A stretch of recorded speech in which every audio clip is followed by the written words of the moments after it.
Bienvenidos a este nuevo encuentro de trabajo.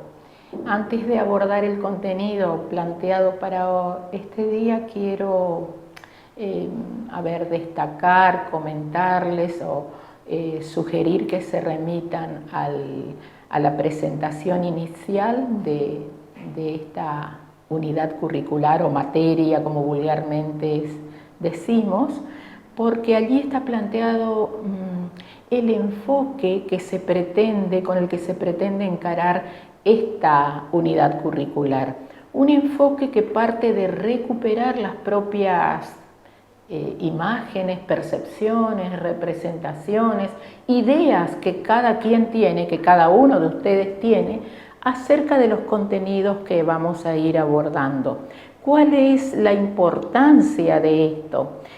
Las nuevas o las más actualizadas concepciones del aprendizaje demuestran que no hay verdadero aprendizaje si éste no tiene un anclaje en las concepciones previas de quien aprende. La concepción más divulgada hasta nuestros días tiene que ver con aprendizaje como sinónimo de memorización, como una cuestión externa que aparece a la mente del estudiante y el estudiante tiene que reproducir. Muy divulgada esta concepción, vigente hasta nuestros días, pero bueno, tratamos de encarar eso que llamamos aprendizaje significativo y que tiene un basamento teórico importante a lo largo del tiempo. Por eso esas consignas de trabajo que apelan a ¿qué piensa usted? ¿Qué siente usted? Porque, es decir, ¿cómo opina acerca de? No siempre este punto inicial de partida es una idea acabada. A veces son imágenes, percepciones vagas, sentimientos, fíjense, del orden de la afectividad, no de lo racional. Y yo aspiro a que en algún momento eso del orden de lo no racional o inconsciente, al igual que el trabajo de un psicoterapeuta, pueda, a propósito de las preguntas, de las consignas de trabajo, pueda hacerse consciente o tomárselos como un objeto de conocimiento. A partir de allí se construyen las ideas significativas. Por eso esa beta o esa solicitud de pedir en clave, consignas escritas en clave personales. Hecha esta aclaración, vamos al tema del día, o por lo menos este intento de síntesis. Bueno, este primer punto refiere a la naturaleza o el carácter científico de las ciencias sociales. ¿De qué tipo es esa cientificidad de las ciencias sociales? Bueno, vamos a comenzar diciendo que el paradigma moderno, aquel instaurado, nacido en la era de la modernidad, es el que va a estar en la fundación de esta concepción de ciencias sociales que está vigente hasta nuestros días. ¿Y en qué consistía ese ideal de paradigma moderno? En un ideal de racionalidad plena, la idea de una matematización del mundo. ¿Qué era esto? ¿En qué consistía y en qué consiste? En un supuesto de que todo lo que existe, todo el orden de lo real, responde a un orden lógico, matemático. Por lo tanto, la aspiración máxima del ideal moderno es llegar a una racionalidad plena. Todo aquello que existe pertenece a un orden matemático. Por lo tanto, el sujeto humano solo debe hacer un camino que nos lo va a dar el método para llegar a la explicación de eso que existe, ¿no? La racionalización plena de la realidad. Eso es importante, un primer punto que atraviesa todo el tiempo de la modernidad y este último tiempo que ya hablamos de que algunos pensadores llaman posmodernidad o modernidad tardía. esta primera idea de la razón como la principal herramienta para conocer el mundo, todo lo que existe. Bueno, esa concepción moderna que está presente en el nacimiento de las ciencias sociales es la concepción naturalista empirista. Concepción, vuelvo a repetir, que funda las ciencias sociales, las conforman, le dan su matriz inicial, nace en esta idea, se configura en estos supuestos desde la modernidad y permanecen hasta hoy, siglo XXI. Y la idea básica es de que la ciencia moderna se fundamenta en el método científico. Si ustedes hicieran una encuesta a cualquier científico hoy, o no científico, a cualquier profesional, es decir, ¿cuál es la idea de ciencia?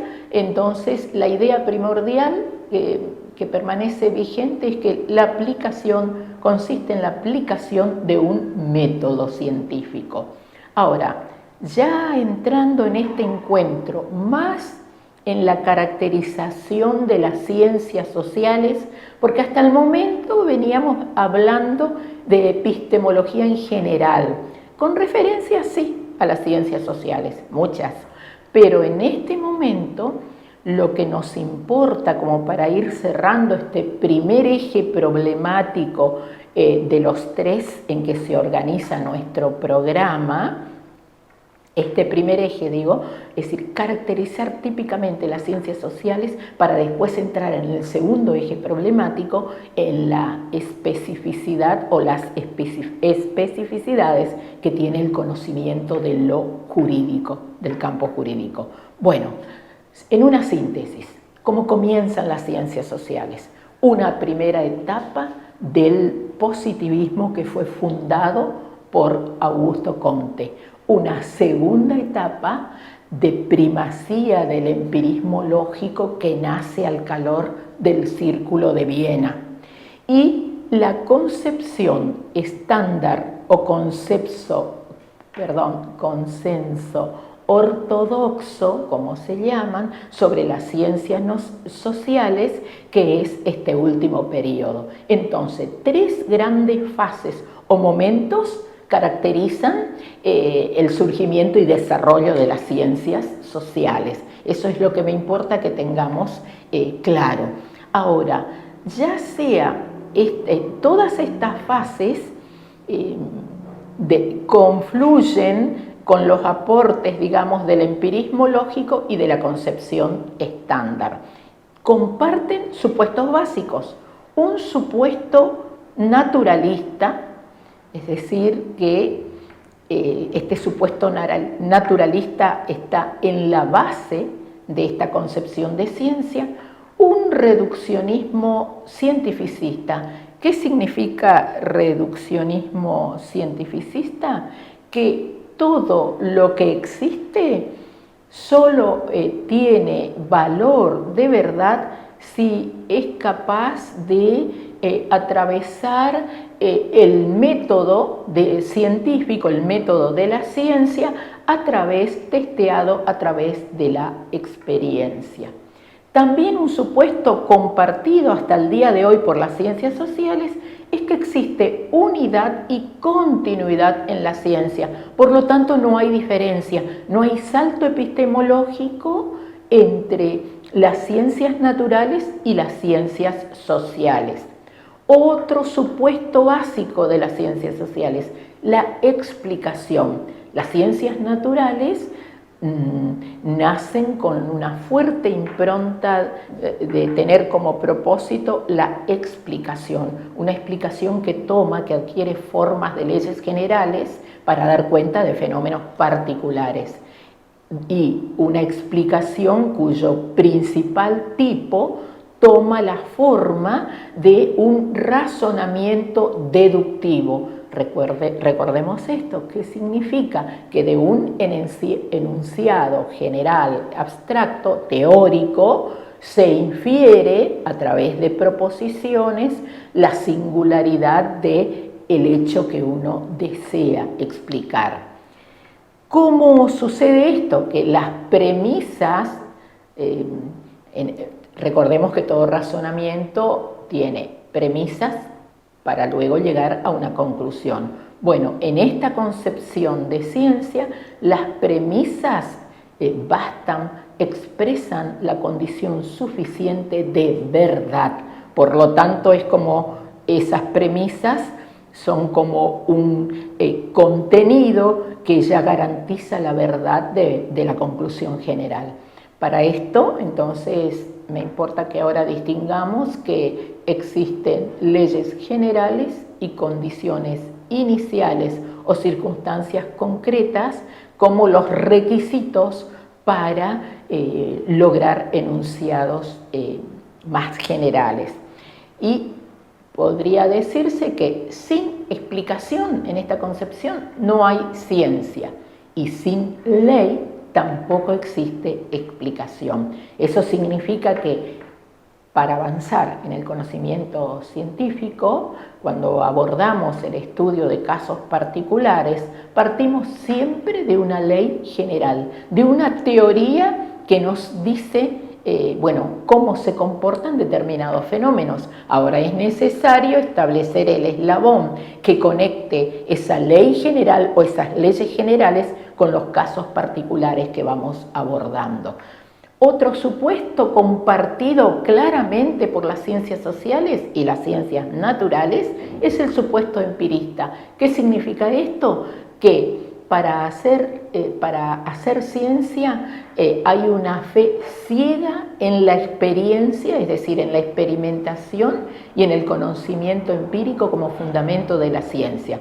La experiencia esta es como una regla de oro. Solo la experiencia es la fuente primera y la razón última del conocimiento científico.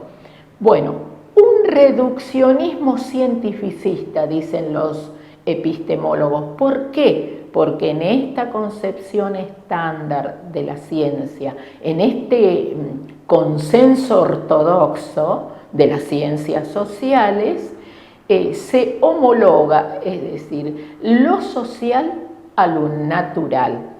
Se desconoce, diría, la particularidad que tiene estudiar lo humano, digamos, a diferencia de las ciencias físico-naturales.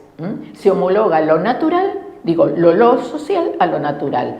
Entonces, lo científico queda reducido en esta concepción a un procedimiento cuya ratio, cuya razón última se fundamenta en la percepción empírica. Entonces, esto significa, este supuesto se enuncia en términos de la verdad como adecuatio, es decir, como adecuación de un enunciado a la realidad. Eso significa este término latino, la adecuatio, ¿no? Bueno, las teorías científicas son concebidas entonces en este consenso ortodoxo aplicado a las ciencias sociales como un conjunto de enunciados hipotéticos de diferente nivel. Diferente nivel porque hay enunciados observacionales, son aquellos que están muy pegados a la empiria, a la realidad. Después hay un tipo de enunciados llamados generalizaciones, que pueden ser empíricas o también generalizaciones teóricas. Cuando nos involucremos con un proyecto concreto de investigación, vamos a ver que depende del objeto que nos interese investigar, algunas generalizaciones van a ser empíricas y otras de tipo teóricos. Además la concepción en este enfoque de ciencia es que los enunciados científicos que vamos logrando tienen un significado autónomo, independiente de los otros enunciados. Esto va a ser diferente en la crítica a esta concepción ortodoxa, que va a pensar que Concretamente, Kuhn es el que va a introducir la idea de que las teorías no son un conjunto de enunciados que se verifican o testean independientemente uno de otros, sino va a aportarnos la idea de que las teorías son estructuras, y ese paradigma científico es el que continúa hasta nuestros días. Bueno, pretensión de objetividad. Este es el supuesto más básico, más innegociable de la concepción científica que nace en la modernidad y que perdura hasta nuestros días, el tema de la objetividad. Esta idea de la objetividad es lo que sigue dando amplio lugar al debate entre si la cientificidad de las ciencias sociales ameritan llamarla ciencia o bien deben ajustarse al modelo de cientificidad de las ciencias naturales. Esta idea predomina, por eso nos vamos a encontrar los cientistas sociales en muchas ocasiones con los que tienen poder de decisión para aprobar proyectos o para encauzar proyectos de ciencias sociales, muchas veces oponen dura resistencia a esos criterios de cientificidad. De eso se trata, y como el derecho, como lo jurídico participa del campo de las ciencias sociales, nos vamos a encontrar a menudo con una discusión, con un debate. Entonces, ¿en qué consiste esa pretensión de objetividad de la ciencia en la actualidad? Que la pretensión de creer que el sujeto humano se eleva por encima de todo condicionamiento histórico, particular, subjetivo, adoptando un punto de vista de un observador neutral. Esto es una crítica imposible, diría yo, ¿no es cierto? Lo dicen mis maestros, una epistemología sin sujeto. Lo recuerdo claramente a mi maestro, el doctor Juan Samaja Toro, cuando decía: no es posible una epistemología sin sujeto, no existe, no es verdad, pero este supuesto es compartido en el consenso ortodoxo de las ciencias sociales. A modo de conclusión, cumplir con estas pautas metodológicas de las ciencias sociales a través del consenso ortodoxo implica que la capacidad de poder explicar, la capacidad de poder testear o confrontar con la empiria ese enunciado teórico y respetar la regla de objetividad, eso, en esos tres supuestos básicos, podríamos resumir todo lo que veníamos explicando, eso determina la cientificidad de una investigación. De ahí que las ciencias sociales sean llamadas ciencias blandas en oposición a la dureza metodológica de las ciencias naturales llamadas ciencias duras. Por hoy, en un intento de síntesis, quería destacar esto. Hasta el próximo encuentro.